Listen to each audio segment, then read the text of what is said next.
नमस्कार शेतकरी बंधूंनो, मी तुम्हाला पूर्वी आम्ही जे ओम नर्सरी करत होतो ती ओम नर्सरी 4 एकरमध्ये होती आणि ती करत करत असताना मध्येच वर्धा नांदेड रेल्वेमध्ये भूसंपादनमध्ये आमची 4 एकरमधली 3 एकर शेती याच्यामध्ये गेली.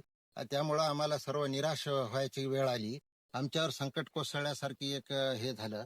आमच्या याच्यामध्ये सागाचे भरपूर काही झाडं होते साईडनं लावलेले, त्याच्यामुळं तिथं नुकसान झालं.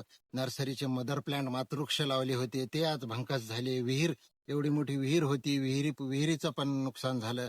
त्यामुळे हे इतकं नुकसान झालं की आम्हाला या नुकसानीची भरपाई शासनानं काही दिली नाही. त्याच्यामुळं नाराज व्हायची आमच्यावर वेळ आली. चला तर शेतकरी बंधूंनो, आमचं काय काय नुकसान झालं ते तुम्हाला सविस्तर व्हिडिओमध्ये दाखवतो. हे आपण पाहू शकता रोड, ह्या बिटरगाव चिंचोली रोड आहे आणि या रोडटाच आपली ओम नर्सरी होती. आणि या नर्सरीमध्ये हे रोडनं सागाची झाडं अशी लावलेली होती. आणि हे सागाची मौल्यवान झाडं हे रेल्वेमध्ये भूसंपादनमध्ये सर्व गेलेली आहे. हे काम दिसते ते रेल्वेचंच काम आहे. साईडला जे दिसायलेलं रेल्वेचंच काम आहे. त्यानंतर आपण आता नर्सरीमध्ये प्रवेश करू. हे आपण नर्सरीमध्ये प्रवेश केला. याच्यामध्ये तुम्हाला दिसत आहे हे रोडच्या साईडनं पूर्ण सागाची झाडं लावलेली आहे. मौल्यवान मोठमोठी झाडे आहेत. या नर्सरीमध्ये जाताना तुम्हाला या झाडाची कशी दुर्दशा दिसते. हे नारळ लावलेले आहेत साईडनं आणि त्याला कुंपण वगैरे सरूचं कुंपण होतं आणि सुंदर अशी नर्सरी बनवलेली होती. सरूचे झाडं आहे ते उंच उंच मोठमोठे सरूचे पण झाडं तुम्हाला दिसत आहेत समोर. आणि त्यानंतर आपण पुढे समोर गेल्यावर आम्ही एक म्हशीचा गोठा वगैरे बांधलेला आहे. ते पण पाहू शकता. इथं दुग्ध व्यवसाय, म्हैस पण आहे तिथं, पण दुग्ध व्यवसाय भरपूर प्रमाणात व्यवसाय होता. आणि रोडच्या साईडनं हे सागाची झाडं गेली, त्याच्यामध्ये शेड गेला, त्याच्यामध्ये आता विहीर होती, विहीर पण आहे. या रेल्वेच्या कामामुळं पूर्ण असं भंकस एरिया दिसून राहिला. कसं बघू वाटत नाही, तिथं जाऊ वाटत नाही. एवढं नुकसान आमचं यापूर्वी झाले, आतापर्यंत दिसत आहे तुम्हाला झालेला आहे. शासनानं या जमिनीचा काही मोबदला वगैरे दिले नाही. एवढे मोठमोठे हे जांभुळाचं झाड दिसते आपल्याला, पाहून घ्या. एवढं मोठं झाड आहे, याचा मोबदला या झाडाचा पाहिजे तसे मोबदला मिळाला नाही, जमिनीचा पण मिळाला नाही. एवढाले झाडं इथून सोडू वाटत नाही. एवढं रमणीय आम्ही ठिकाण बनवलेलं होतं. तुम्ही बघू शकता. ही विहीर पहा तुम्ही कशी विहिरीची ही दुर्दशा झालेली आहे. त्यामुळे इथं लाईन सप्लाय होती, पूर्ण रेल्वेच्या कामामध्ये पूर्ण लाईन तोडून टाकली. त्याच्यामुळं मदर प्लांट सर्व वाळून चालले आणि सगळी हे नुकसान होऊन राहिलं आमचं.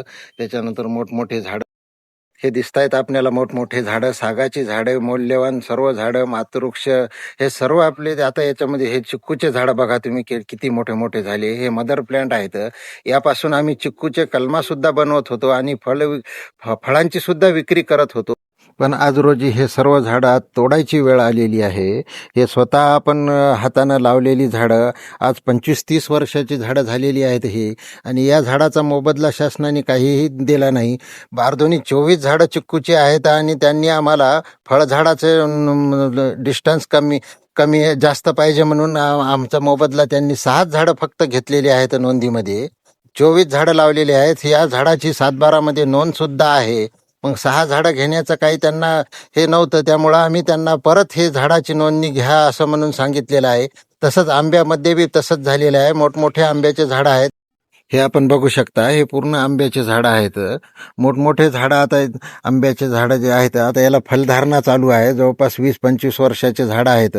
फळाचं उत्पादन होतं याचं चालू. मदर प्लांट असल्यामुळं मातृवृक्षाच्या आपण याच्या बस्टिक काढून आपण कलमा बनवत होतो. याचं शासनानं आपल्याला लायसन दिलेलं आहे.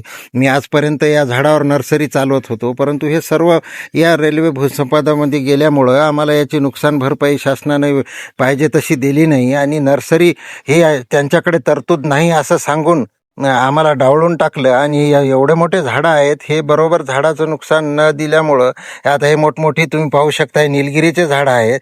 आम्हाला शेजारीचे 2-3 झाडाचा मोबदला दिला, पण आमचे कमीत कमी 30 निलगिरीचे झाडं आहेत, एवढे उंच उंच. पण हा व्हिडिओ जास्तीत जास्त शेअर करा, जेणेकरून सरकारला पण कळालं पाहिजे शेतकऱ्याचे काय काय नुकसान होत आहे, काय काय झाले. आता तुम्ही पाहू शकता हे बांबूचे वगैरे बरेचसे खूप सारे झाडं आहेत. याचे शेतकऱ्याचे खूप सारे नुकसान झालेले आहेत. तुम्ही पण येऊन बघू शकता. 20 ते 25 वर्ष झालेले हे झाड आहेत पूर्ण, आणि हे सर्व काही तोडणार आहेत, आणि शेतकऱ्याला या झाडांचा चांगला मोबदला पण मिळालेला नाहीये. हा जास्तीत जास्त व्हिडिओ शेअर करा, कमेंट करा, जेणेकरून सरकारला पर्यंत पोहोचला पाहिजे.